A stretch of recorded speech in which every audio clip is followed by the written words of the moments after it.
desire instead with your competence. Can you elaborate a bit on that? And what is your definition of competence?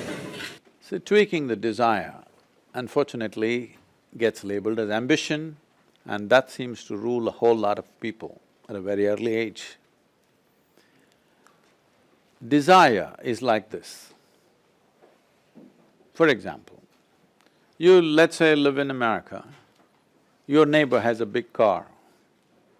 What will be your desire? To have two cars like that or something bigger than that, something like this. Suppose you're living in a remote place somewhere else in the world where they don't know any such cars. Your neighbor had a buffalo, what would be your desire? Two buffaloes. I'm saying the content of your desire is a consequence of the societies in which you live. It's never about yourself. That's why it never fulfills you. It never makes your life complete, but it keeps you going and going all the time because it is in reaction to the society in which you exist that you're desiring. Because you're in a certain society, you're desiring in a certain way. If you were in a different society, you would be desiring in a different way. Competence comes in two different scales. One is competence of action in the area or the field that we have chosen. That is what you're doing right now, being in a business school because you want to get into business, you're studying business, that's fine. But the other competence is about life. It doesn't matter whether you do business or law or medicine or whatever, still you need to have competence of life because that is the fundamental thing you're doing here. You're not going to… your business is not going to be the fundamental aspect of your life. Life is the fundamental, business is one component of that. But life competencies are not taught. By the time one learns, like Jonathan was showing, by the time one begins to figure things, they're 50. Nothing wrong being 50, but 25 years went waste figuring fundamental things. After human beings having existed for millions of years on this planet, by now we should have known how to live, isn't it? I'm talking about the huge amount of experience that human societies must have had, we should have known how to live. But do you see, we seem to be struggling more than ever as a generation of people? This is simply because there is no life competency. When I say life competency, essentially it's about two fundamental things. Your body and your mind should take instructions from you, only then you are competent to live in this world. Yes? No? Even if you want to walk through the street, your body and your mind should take instructions from you. Sorry, what about you? What about me?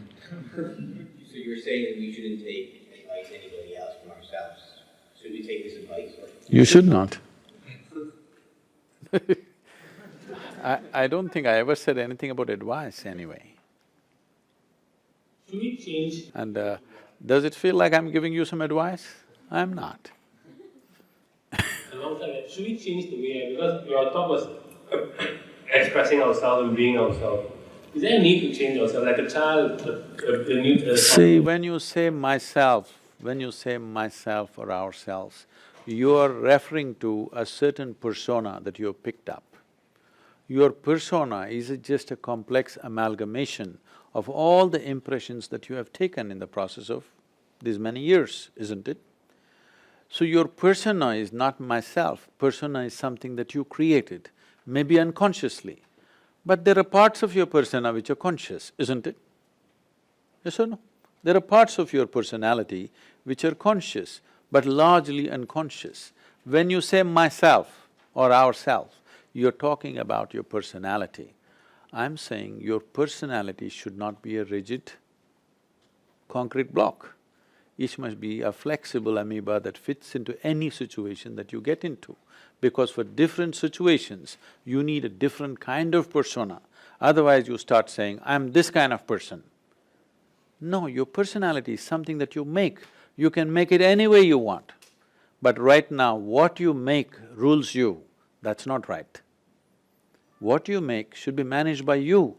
What you make should not rule you, isn't it? So when you say myself, if you're limiting yourself to your persona, it should be flexible. If you're talking about the nature of your mind, it should be absolutely flexible. Now, there may be… see, everything that we're talking about is accumulated stuff. Body is accumulated. The content of the mind is accumulated, content of the body is accumulated. If you have to accumulate so much, there must be something more fundamental. If you don't touch that dimension ever, then this will just go on, battle between me and you all the time, between this and that.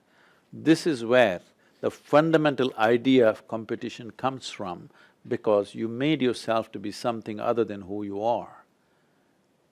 If you become a piece of life, are you alive?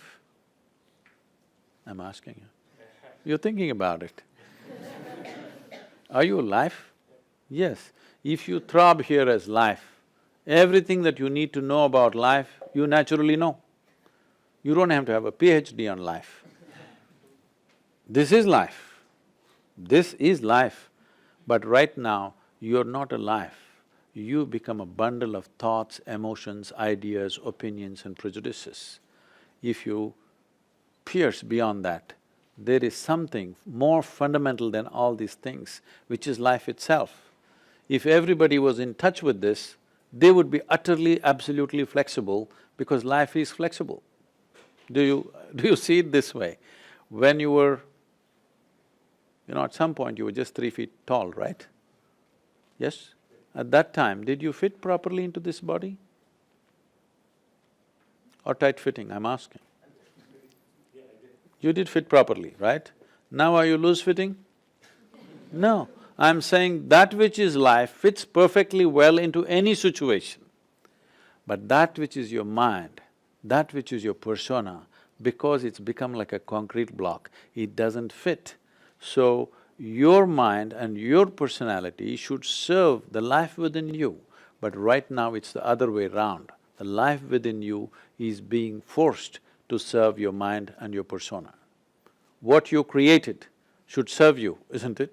But you're serving what you created. Your thoughts and emotions are ruling you. After all, it's your thought. You can have it whichever way you want. It's your emotion. You can make it whichever way you want. If you were consciously doing this, I'm sure you would make it highest level of pleasantness for you. And if you were in a highest level of pleasantness, you would be wonderful to everybody around you. Isn't that true with you? If I meet you when you're very joyful, are you not a wonderful person? You are. If I meet you when you're angry, unhappy, frustrated, you could be nasty. Joy is the ultimate insurance for creating a wonderful humanity. We have focused too much on creating good people, which is a serious mistake. We need joyful and sensible human beings.